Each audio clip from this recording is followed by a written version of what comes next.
Kufanya matangazo bila kufanya follow up ni kupoteza wateja ambao wanaweza wakanunua na ukaongeza mauzo makubwa sana kwenye biashara yako.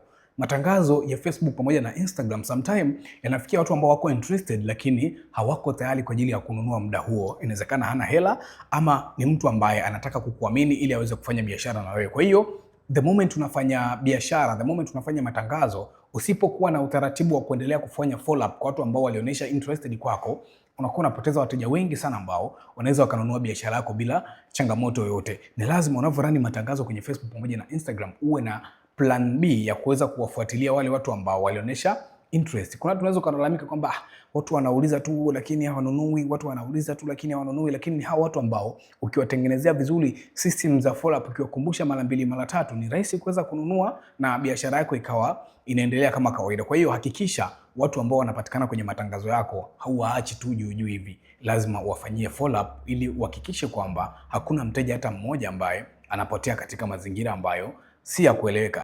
Na mentangu mmoja anasemaga mtu akionyesha interest kwenye biashara yako, mfanyie follow up mpaka akublock. Yaani mfanyie follow up mpaka akublock. Kitu ambacho unatakiwa kusikia kutoka kwake ni kwamba sitaki kununua bidhaa yako.